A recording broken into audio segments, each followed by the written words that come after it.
తెలుగు చిత్ర పరిశ్రమలో dance master association చుట్టూ తిరుగుతున్న వివాదాలపై జానీ మాస్టర్ భార్య సుమలత సంచలన నిజాలను బయటపెట్టారు. సినిమా ఇండస్ట్రీలో రాత్రింబవళ్లు కష్టపడే సాధారణ డాన్సర్ల శ్రమ దోపిడీకి గురవుతోందని ఆమె ఆవేదన వ్యక్తం చేశారు. నిర్మాతలు డాన్సర్లకు ఇవ్వాల్సిన పేమెంట్లను సక్రమంగానే ఇస్తున్నా కూడా అసోసియేషన్లోని కొంతమంది ఇన్ఛార్జీలు కమిషన్ల రూపంలో ఆ డబ్బును నొక్కేస్తూ ఉన్నారని సుమలత తీవ్ర ఆరోపణలు చేశారు. మొదటి నుంచి తాము ఈ దోపిడీ విధానంపైనే పోరాడుతున్నామని, కానీ కొందరు కావాలనే అసలు సమస్యను పక్కదారి పట్టించి లేనిపోని వివాదాలను సృష్టిస్తున్నారని స్పష్టం చేశారు. పేమెంట్ల అక్రమాల గురించిన పూర్తి వివరాలను ఇప్పటికే మీటింగ్ లో వివరించామని, తుది నిర్ణయం కోసం ఎదురు చూస్తున్నామని సుమలత పేర్కొన్నారు. ఇటీవల అసోసియేషన్ సమావేశంలో కొందరు సభ్యులు సాష్టాంగ నమస్కారం చేసి రాజీనామాలు చేశారంటూ వస్తున్న వార్తలపై సుమలత గట్టి కౌంటర్ ఇచ్చారు. కేవలం ప్రచారం కోసం చేసే పనులను రాజీనామాలుగా పరిగణించలేమని, అధికారికంగా రాజీనామా పత్రాలు సమర్పించినప్పుడే దానికి విలువ ఉంటుందని కూడా అన్నారు. తప్పు చేసే వారితో కలిసి పనిచేయడం కంటే ఆ తప్పును ప్రశ్నిస్తూ పదవుల నుంచి తప్పుకోవడమే తమ నైతిక విధానమని సుమలత స్పష్టం చేశారు.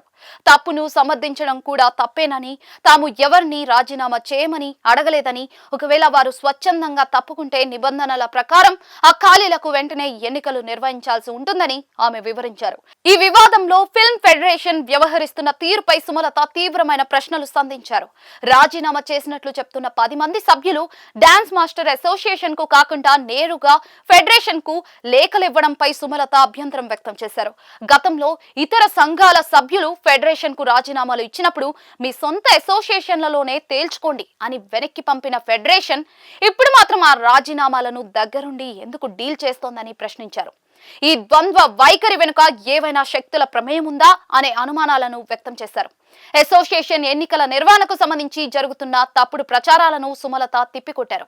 ఎన్నికలు జరగాలంటే కేవలం ఫెడరేషన్ అనుమతి మాత్రమే తప్పనిసరి అనే నిబంధన ఎక్కడా లేదని స్పష్టం చేశారు. కార్మిక చట్టాల ప్రకారం తెలుగు చలనచిత్ర పరిశ్రమ కార్మిక సమాఖ్య ఫెడరేషన్ ప్రతినిధుల సమక్షంలో లేదా నేరుగా ప్రభుత్వ కార్మిక శాఖ ఆధ్వర్యంలో ఎన్నికలను చట్టబద్ధంగా నిర్వహించుకోవచ్చని సుమలత నిబంధనల పత్రాలను చూపిస్తూ వివరించారు. బైలాస్ పరిధిలోనే తాము వ్యవహరిస్తున్నట్లుగా స్పష్టం చేశారు.